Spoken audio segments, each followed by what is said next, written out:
मनसिप TV రండి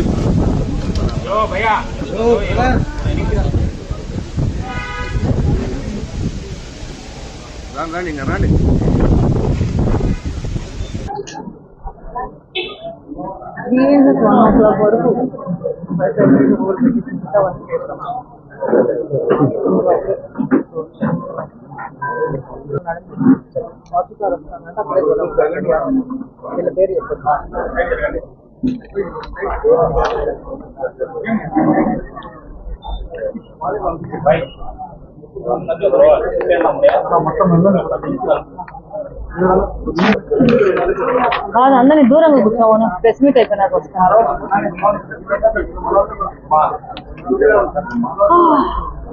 ఈ కుర్చీలు అట్లా ఏమని మళ్ళీ వదిలిపెట్టుకున్నా అంటారు.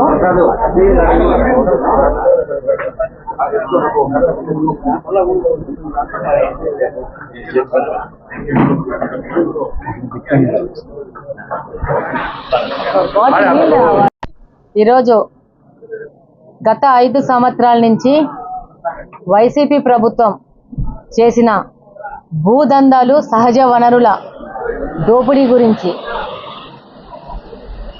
మనం మాట్లాడుకోవాల్సిన అవసరం ఉంది. ఈరోజు మీరు ముఖ్యంగా గమనిస్తే దాదాపు రాష్ట్రంలో ఉన్న ప్రతి సహజ వనరులను, భూములను, కొండలను, గుట్టలను దోయడానికి అనర్హం ఏది కాదు అనే విధంగా దోచుకోవడం జరిగింది ఈ 5 సంవత్సరాల్లో. ఈ 5 ఏళ్ల వైసీపీ పాలనలో దాదాపు 1.75 లక్షల అంటే 1,75,000 ఎకరాలు భూమి ఆక్రమణలు జరిగినాయి రాష్ట్ర వ్యాప్తంగా. వాటి విలువ దాదాపు 35,000 కోట్ల పైచిలుకే. ఈరోజు తెలుగుదేశం ప్రభుత్వం శ్వేతపత్రం మీద విడుదల చేసింది. దాదాపు ఇంటి పట్టాల పేరుతో 10,000 ఎకరాల పైన భూములని దోయడం జరిగింది. అలాగనే ఇసుకలో 10,000 కోట్ల పైన ఇసుక దందా చేయడం జరిగింది ఈ వైసీపీ నాయకులు రాష్ట్రం మొత్తం. అలాగనే ల్యాండ్ టైటిల్ యాక్ట్ తెచ్చి జీవో నంబర్ 512 ద్వారా వీళ్ళు ఆక్రమించుకున్న భూములను లీగలైజ్ చేసుకోవడానికి జీవో తేవడం జరిగింది. ఈ జీవోలో ఉన్న లొసుగులను అడ్డం పెట్టుకొనేసి వీళ్ళు దోచుకున్న భూములను చట్టబద్ధం చేసుకోవడానికి జీవో తేవడం జరిగింది. దాన్ని తెలుగుదేశం ప్రభుత్వం రాగానే మీ అందరికీ తెలుసు జీవో నంబర్ 512 రద్దు చేయడం కూడా జరిగింది. అలాగనే తెలుగుదేశం ప్రభుత్వము ల్యాండ్ టైటిల్ యాక్ట్ని రద్దు చేస్తూ ల్యాండ్ గ్రాబింగ్ యాక్ట్ తీసుకురావడం జరిగింది. దానిలో భాగంగా ఎవరు కబ్జా చేసుకున్నారో వాళ్ళు ఆ భూమి తమదని వాళ్లే ప్రూవ్ చేసుకోవాలా. కొత్తగా డాక్యుమెంటేషన్ సృష్టించుకొని ఈ భూమి మాది అని చెప్పేసి ఈ సివిల్ డిస్ప్యూట్లోకి వెళ్తున్న వాళ్ళు ఆ భూమి వాళ్ళదనేసి వాళ్ళే ప్రూవ్ చేసుకునే విధంగా ఇది తీసుకుపోవడం జరుగుతూ ఉంది. ల్యాండ్ గ్రాబింగ్ యాక్ట్ తీసుకురావడం జరుగుతూ ఉంది తెలుగుదేశం ప్రభుత్వం. అలాగనే హౌసింగ్లో దాదాపు వైసీపీ నేతలే ఎక్కడ హౌసింగ్ కాలనీలు రావాలో వాళ్ళే డిసైడ్ చేసుకున్నారు. అక్కడున్న భూముల్ని రైతుల ద్వారా ముందే వాళ్ళు కొనడం జరిగింది. ఆ భూముల్ని మళ్ళా ప్రభుత్వానికి ఎక్కువ ధరకు అమ్మడం జరిగింది. దాదాపు గెలిచిన 151 మంది వైసీపీ ఎమ్మెల్యేలు ఈ 5 సంవత్సరాలు చేసిన ఒకటే వ్యాపారం ఏదంటే ఈ భూదందా వ్యాపారము. ఇన్సైడ్ ట్రేడింగ్ చేశారు వాళ్ళు కంప్లీట్గా చేసి ప్రభుత్వం యొక్క ధనాన్ని చాలా అధికారికంగా దోచుకున్నారు. అలాగనే ఈ తెలుగుదేశం ప్రభుత్వం అధికారంలో రాగానే ఈ ల్యాండ్ గ్రాబింగ్ వాళ్ళ మీద ఒక శ్వేతపత్రం విడుదల చేయడం జరిగింది. అందులో ఈ యొక్క వైసీపీ నాయకుల యొక్క బాగోతాలని చెప్పేసి దాంట్లో ప్రకటించడం జరిగింది. అలాగనే ఈ యొక్క శ్వేతపత్రం ద్వారా ఈ రాష్ట్రాన్ని కొల్లగొట్టి భూదందాలు చేసిన వాళ్ళందరి దగ్గర నుంచి ప్రతి ఒక్క రూపాయి తెలుగుదేశం ప్రభుత్వం మళ్ళీ వసూలు చేసుకోవడం జరుగుతుంది. అది మళ్ళీ ప్రభుత్వ ఖజానాకు చేర్చడం జరుగుతుంది. అలా ప్రభుత్వ ఆస్తి కొల్లగొట్టిన వాళ్ళందరి మీద శిక్షలు వేయడం కూడా జరుగుతుందని చెప్పి ఈ సందర్భంగా తెలియజేస్తున్నాం. ఇందులో భాగంగానే రాష్ట్రంలో ఎన్నో వృద్ధాశ్రమాలు హయగ్రీవ భూములను కూడా దోచడం జరిగింది. తిరుపతి రేణుగుంటల్లో మఠం భూములను దోచడం జరిగింది. పుంగనూరులో దాదాపు 982 ఎకరాలను కొల్లగొట్టేశారు. దస్పల్ల భూముల గురించి రాష్ట్రం మొత్తం అందరికీ తెలుసు. అలాగని కడపలో కూడా ఎన్ని భూములు దోచుకున్నారో ఈ నెలలో మీకు కూడా ఇంకా చూపిస్తా ఉన్నాము. పోను ఎక్కడెక్కడ వెంచర్స్ చేసి ఆ వెంచర్ల మధ్యలో భూములు, ప్రభుత్వ భూములు దోచుకొని కలుపుకున్న వాళ్ళ లిస్టులు బయటకు తీయడం జరుగుతుంది. దాదాపు మీరు గమనించింటారు, 5-6 లేఅవుట్స్లో ఎక్కడెక్కడ డికేటీ భూములు ఉన్నాయి, ప్రభుత్వ భూములు ఉన్నాయి, కాలువలు, వంకలు ఏవి కనపడితే వాళ్ళ భూముల మధ్యన కలిపేసుకొని దాంట్లో వెంచర్లు వేయడం జరిగింది. దానిలో భాగంగానే బాలాజీ కన్స్ట్రక్షన్ పేరుతో మొన్న వైసీపీ వాళ్ళు అక్రమంగా నిర్మించుకున్న కార్యాలయం వెలుకున్న దాంట్లో బోర్డులు పెట్టడం జరిగింది, మార్కింగ్ వేయడం జరిగింది. ఇదే విధంగా రాష్ట్ర ప్రభుత్వము, రాష్ట్రం మొత్తం ఈ విధమైన చర్యలతో ముందుకు పోవడం జరుగుతుంది. అలాగనే నిన్న మినిస్టర్ లేఅవుట్ అని పెట్టుకున్న మన ఎక్స్ మినిస్టర్ గారి లేఅవుట్ లో కూడా ఆక్రమించిన భూముల మీద బోర్డులు పెడితే ఈ మినిస్టర్ సంబంధించిన గూండాలు మళ్ళా వెళ్ళి ఆ బోర్డులు తీయడం జరిగింది. దాని మీద వాళ్ళ మీద కేసులు కూడా పెట్టడం జరుగుతుంది.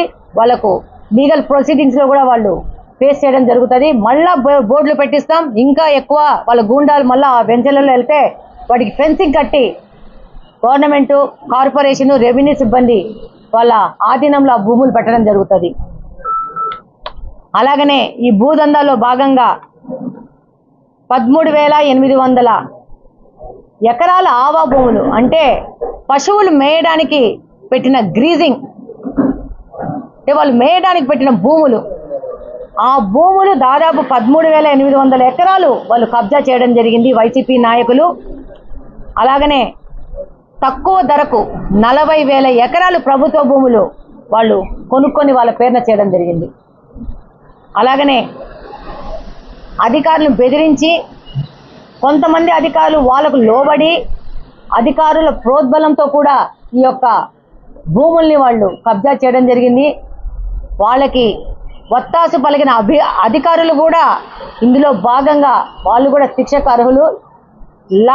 చట్టం తన పని తాను చేసుకొని పోతుంది. ఇందులో భాగస్వామ్యం పంచుకొని ఈ భూదందాలలో భాగస్వాములైన అధికారుల మీద, ఈ యొక్క భూదందాలలో మెయిన్ లీడ్ పార్ట్నర్స్ అయిన వైసీపీ ఎమ్మెల్యేలు, నాయకుల మీద, అందరి మీద చట్టపరమైన చర్యలు తీసుకోపోవడం జరుగుతుంది. అలాగనే మీ అందరికీ తెలుసు, రుషికొండలో దాదాపు 500 కోట్లతో జగన్మోహన్ రెడ్డి గారు రకరకాల పేర్లు, టూరిజం పేరుతో కానీ ఇంకో పేరుతో కానీ ఒక పెద్ద భవంతి కట్టి ప్రభుత్వ ధనాన్ని దుర్వినియోగం చేశారు. అలాగనే భూ హక్కు పేరుతో చేసిన ప్రచారానికి దాదాపు 13 కోట్లు ఖర్చు పెట్టారు ప్రభుత్వ ధనాన్ని. ఈ డబ్బంతా మనది. దాదాపు ఇలాంటి వృధా ఖర్చులతో రాష్ట్ర ఖజానాన్ని పూర్తిగా కొల్లగొట్టడం జరిగింది. భూముల రీసర్వే పేరుతో జగన్మోహన్ రెడ్డి గారు తన బొమ్మను ముద్రించడం ద్వారా ఎన్నో కోట్ల రూపాయలు ప్రభుత్వ ధనాన్ని ఆయన ఫోటోల మోజుతో వృధా చేయడం జరిగింది. దీని మీద కూడా ఒక సమగ్ర విచారణ జరపడం జరుగుతుంది. అలాగనే వైసీపీ కార్యాలయాల కోసము దాదాపు ఒక్కొక్క నియోజకవర్గంలో 2 ఎకరాల పైచిలుకు భూములను వాళ్ళు కబ్జా చేయడం జరిగింది, లీజులకు ఇచ్చుకోవడం జరిగింది, నామమాత్ర లీజుతో. దీని ద్వారా దాదాపు 300 కోట్ల భూములను రాష్ట్రంలో వైసీపీ పార్టీ అధికారంగా కబ్జా చేయడం జరిగింది. దీని మీద కూడా ఇది కూడా విషయం కూడా కోర్టులో ఉంది. దాని మీద కూడా చర్యలు తీసుకోవడం జరుగుతుంది. అలాగనే ప్రతి ఒక్క ఊర్లో కొండలను అనకొండల్లాగా మింగేసినారు. వాళ్ళకు పర్మిషన్లు ఉండేది కొంచెమైతే దాదాపు వాళ్ళకు ఉన్న పర్మిషన్కి సంబంధం లేని ఏరియాలలో మొత్తం కొండలను తవ్వేసుకొని టిప్పర్ల ద్వారా వ్యాపారం చేసుకొని ఫ్రీ డబ్బు సంపాదించేసుకున్నారు వైసీపీ నాయకులు. మన కడప నియోజకవర్గం వరకే వస్తే మీకు అందరికీ తెలుసు, చలమారెడ్డి పల్లె దగ్గర కానీ వైఎస్ఆర్ కాలనీ దగ్గర కానీ దాదాపు కొండలనందని మింగేసినారు. ఏ మాత్రం సహజ వనరులు వదలలేదు. దాంతోపాటు ఇసుకని, ఫ్రీ ఇసుక పాలసీ మన తెలుగుదేశం ప్రభుత్వంలో ఉంటే దాన్ని క్యాన్సిల్ చేసి నూతన ఇసుక విధానం మొదలుపెట్టేసి దాంట్లో దాదాపు ఈ యొక్క భవన నిర్మాణ కార్మికుల యొక్క జీవితాలనంతా నాశనం చేశారు. ఆ రంగాన్నే దాదాపు భ్రష్టు పట్టించేశారు. వాళ్ళ యొక్క ఆర్థిక స్థితిగతుల నాశనానికి కారణము జగన్మోహన్ రెడ్డి గారి ప్రభుత్వం, వైసీపీ ప్రభుత్వం. దాదాపు ప్రతి ఒక్క నియోజకవర్గంలో వైసీపీ నాయకులు ఇసుకాసుల అవతారం ఎత్తి ఇసుకను మొత్తం దోచేసుకున్నారు. యథేచ్ఛగా మన రాష్ట్రంలో ఇసుకని టిప్పర్ల ద్వారా వేరే రాష్ట్రాలకు తరలిస్తున్నా కదా ఏ విధమైన చర్యలు అధికారులు తీసుకోలేకపోవడం జరిగింది ఈ 5 సంవత్సరాల్లో. వీటన్నిటి మీద కూడా ప్రభుత్వము ఎంక్వైరీ చేసి దాని సరిపడే చర్యలు కూడా తీసుకుపోవడం జరుగుతుంది. గృహ నిర్మాణ శాఖకు 98 లక్షల టన్నుల ఇసుక సప్లై చేశామని చెప్పేసి అంత మొత్తంలో వీళ్ళు పెద్ద కుట్రకు పూనుకోవడం జరిగింది. జేపీ వెంచర్స్కు చెల్లించాల్సిన దాదాపు 800 కోట్ల రూపాయలను ఈ ప్రభుత్వం మినహాయించడం జరిగింది. దాని మీద కూడా ఎంక్వైరీ జరిపి చర్యలు తీసుకుపోవడం జరుగుతుంది తెలుగుదేశం ప్రభుత్వము. దాదాపు వీళ్ళు మింగేసిన ఈ ఇసుకలో 10 లక్షల మంది ఇల్లు కట్టేంత ఇసుకను ఈ 5 సంవత్సరాల్లో వైసీపీ ప్రభుత్వం దోచుకోవడం జరిగింది. వీటన్నిటి మీద తెలుగుదేశం ప్రభుత్వము వాటి సమగ్ర విచారణ జరిపి వాళ్ళ మీద యాక్షన్స్ తీసుకోవడం జరుగుతుంది. అలాగనే కడపలో కూడా దాదాపు పోలీసు భూములకు కానీ, జెడ్పీ భూములకు కానీ, డీకేటీ భూములు కానీ, కాలువలు కానీ, వంకలు కానీ మొన్న మీరు గమనించింటారు 34వ డివిజన్లో రోడ్డు మీద ఫుట్పాత్ మీద కార్పొరేటర్ ఆఫీస్ కట్టుకొని అది ఒక అధికారిక ఆఫీస్ అని చెప్పేసి అక్కడున్న ప్రజలతో వాళ్ళు ప్రెస్ మీట్లు కూడా ఇవ్వడం జరిగింది. అవన్నీ అధికారమైన ఆఫీసులు కాదు.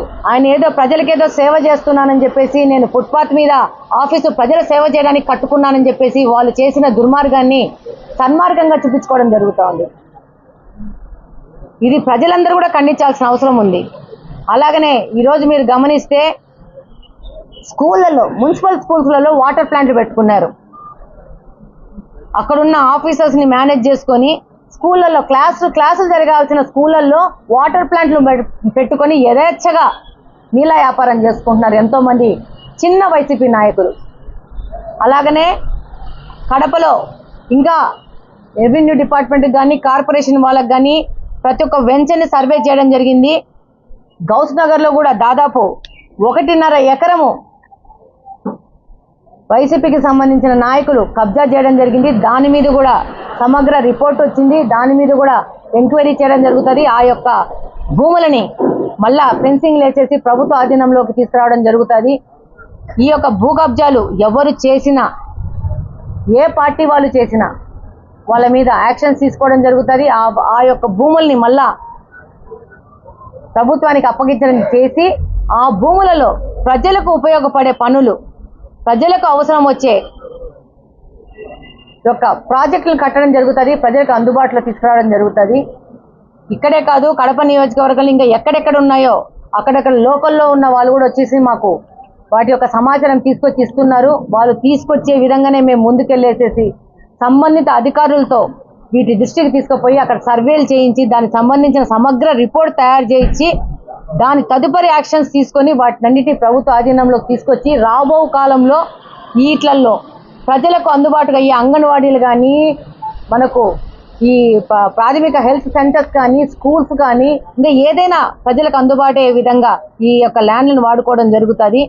ఈరోజు ఇందాకనే చెప్పారు, ఎస్సీ ఎస్టీ గృహాలలో, వసతి గృహాలలో ఓన్ బిల్డింగులు ఉన్నా కానీ ప్రైవేట్ బిల్డింగ్లను రెంట్కి తీసుకొనేసి ప్రైవేటు వ్యక్తులకి ఆదాయం వచ్చే విధంగా లాస్ట్ గవర్నమెంట్, వైసీపీ గవర్నమెంట్ చర్యలు తీసుకొని ప్రైవేటు వ్యక్తుల బిల్డింగ్లలో ఈ యొక్క గృహాలు నడుస్తున్నాయని చెప్పి ఇప్పుడే తీసుకురావడం జరిగింది. దాని మీద కూడా పరిపూర్ణమైన ప్రాజెక్ట్ రిపోర్ట్ తయారు చేసుకొని రమ్మన్నాము. దాని మీద కూడా విచారణ జరిపి ఒకవేళ మనకు ఎస్సీ ఎస్టీలకు సంబంధించిన పర్మనెంట్ బిల్డింగ్స్ ఉంటే ఆ బిల్డింగులలో వాటి నిర్వహణ జరగాలి. కానీ మళ్ళా ప్రభుత్వం ఎందుకు కట్టాలో ప్రైవేట్ వ్యక్తులకి?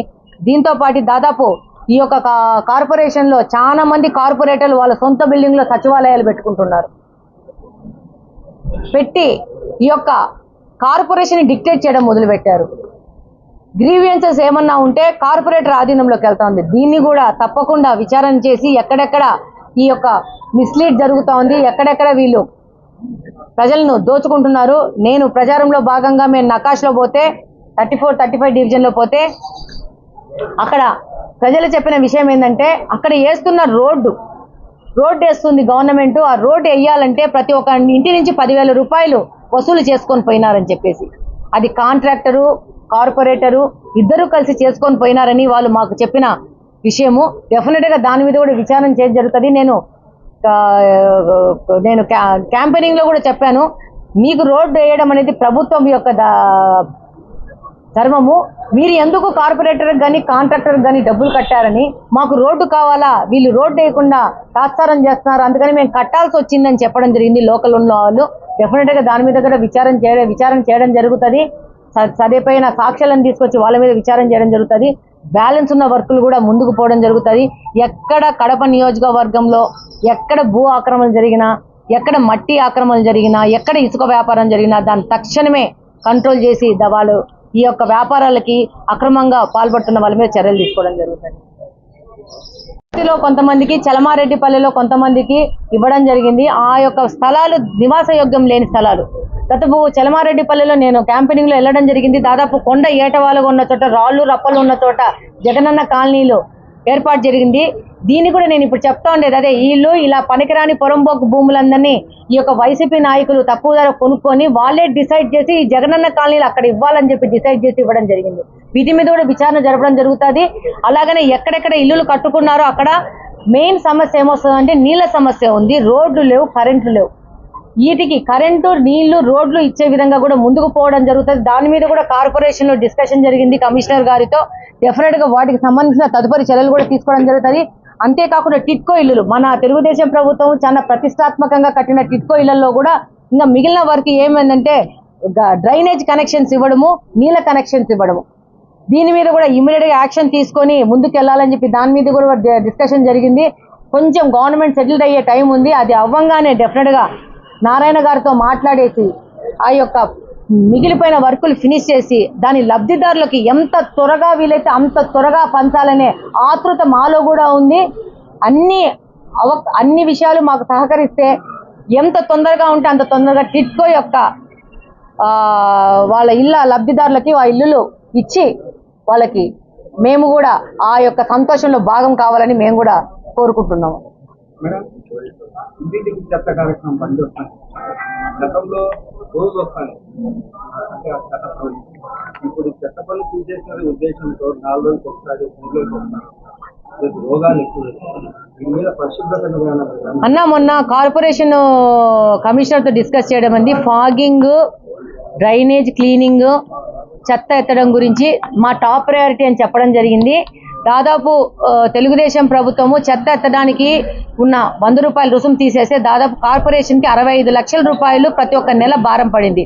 దాన్ని ఎలా ఓవర్కమ్ అవడం దాని గురించి కూడా డిస్కషన్ జరిగింది. దాని మీద ఒక పాలసీ రాలేదు.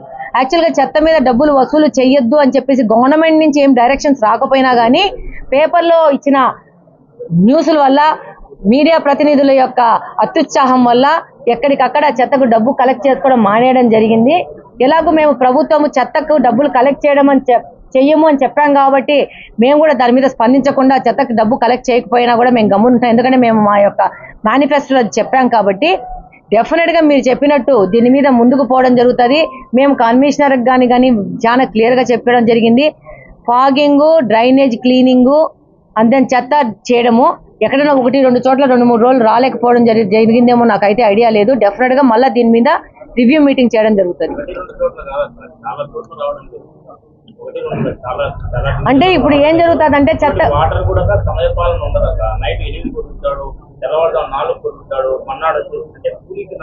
కట్టడం జరుగుతుంది. దాదాపు 5-6 ఓవర్ హెడ్ ట్యాంక్స్ ఇమ్మీడియట్ గా ఈ నెలలో మనకు వినియోగంలోకి వచ్చేది ఉంది. చిన్న చిన్న పనులు ఉన్నాయి.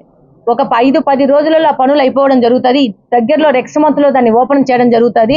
ఆ ఓవర్ హెడ్ ట్యాంక్స్ వచ్చేసేసి ఈ వాటర్ ప్రాబ్లం కి తీసుకొని వస్తే దగ్గరికి సమస్యనంతా పొద్దున పూటే నీళ్లు వచ్చే విధంగా అరేంజ్ చేయడం జరుగుతుంది. దీని మీద రేపు రాబో 2 కాలంలో సంపూర్ణమైన ప్రణాళికతో ముందుకు పోతున్నాము.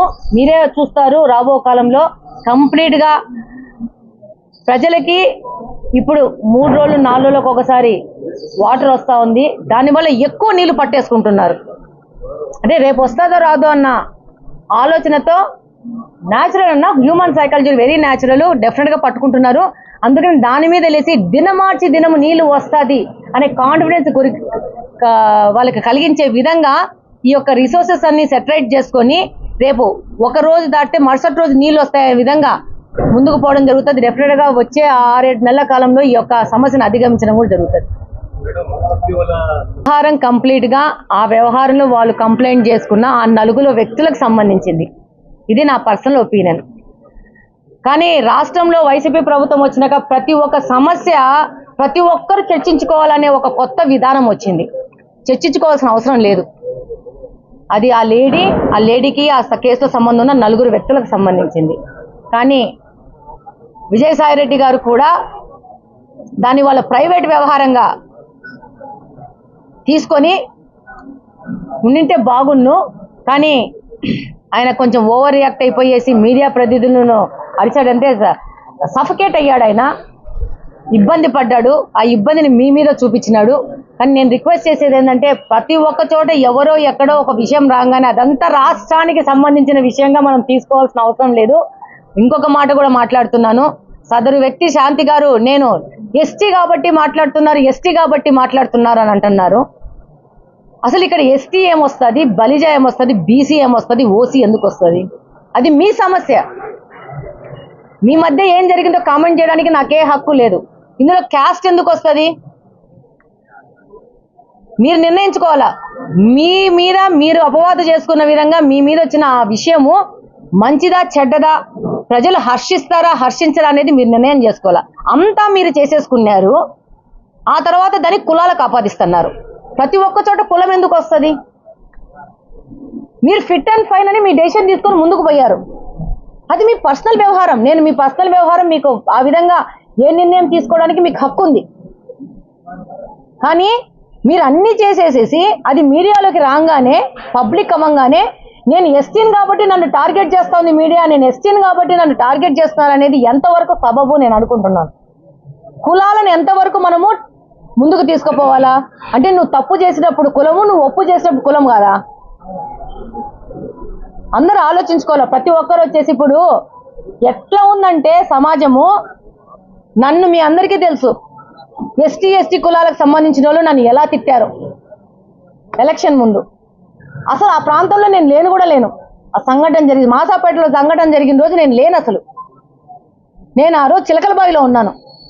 ఆ సమయంలో ఆ సంబంధించిన కాస్ట్కి సంబంధించిన ఆడోళ్ళు ఏది పడితే నన్ను మాట్లాడారు. అంటే వాళ్ళు నన్ను మాట్లాడచ్చా? మనం ఏదన్నా ప్రతిస్పందిస్తే వెంటనే కులాలని చెప్పేసి ఎస్సీ అట్రాసిటీ కేసులు అవి ఇవి పెడతారు. చట్టం మారాలా. రెస్పెక్ట్ మాకు కూడా ఉంటుంది ఓసీలకి. అంటే మాకుండదా మర్యాద? ఎస్సీలు అని చెప్పేసి ఏది పడితే అది మమ్మల్ని మాట్లాడచ్చా? అంటే నేను ఒక పార్టీలో పోటీ చేస్తున్నాను అనగానే నన్ను ఆ కులకు సంబంధించిన వాళ్ళకి ఒక స్పెషల్ చట్టము, వాళ్ళకు స్పెషల్ ప్రొటెక్షన్ ఉందని చెప్పేసి దాన్ని పరిగణనలోకి తీసుకొని నన్ను మాట్లాడచ్చా? మాకు లేదా రక్షణ? వాళ్ళ ఆడోళ్ళు మాట్లాడచ్చు అలాంటి మాటలు? నన్ను మారాల చట్టము. అయిపోయింది. కొన్ని రోజుల వరకు ఈ చట్టాలన్నీ పెట్టారు కొంచెం ప్రొటెక్ట్ చేయడానికి. డెఫినెట్గా నేను కూడా అగ్రీ చేస్తాను. ఆ యొక్క ముసుగులో వీళ్ళు మా మీద దాడులు చేయడం మొదలుపెట్టారు. ఆ రోజు నేను రియాక్ట్ అయ్యి ఒక మాట మాట్లాడింటే దాన్ని పెద్దది చేసేవాళ్ళు మీడియా వాళ్ళే. ఆ రోజు నేనున్నానా మీ అందరికీ తెలుసు కదా. ఆ రోజు ఆ సంఘటనలో మాసాపేటలో జరిగిన సంఘటనలో మేము లేము. మా బండిని వాళ్ళు కొట్టారు, మా బండి అద్దాలను వాళ్ళు పగలగొట్టారు. లేని మనిషిని మీద ఆ 4 రోజులు వైసీపీ నాయకులు వాళ్ళని హైర్ చేసుకొని, మా పార్టీ వాళ్ళు హైర్ చేసుకొని వాళ్ళు నన్ను తిట్టిస్తుంటే ఎట్టబడితే అట్ట. మాకు కూడా ఉంటుంది, మాకు కూడా సెల్ఫ్ రెస్పెక్ట్ ఉంటుంది, మాకు కూడా మర్యాదలు ఉంటాయి.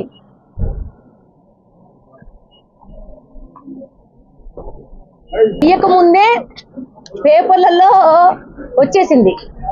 రాగానే ఏ కార్పొరేషన్ వాళ్ళు ఆ కార్పొరేషన్లో వసూలు చేయడం మానేశారు. మీకు అర్థమైందా?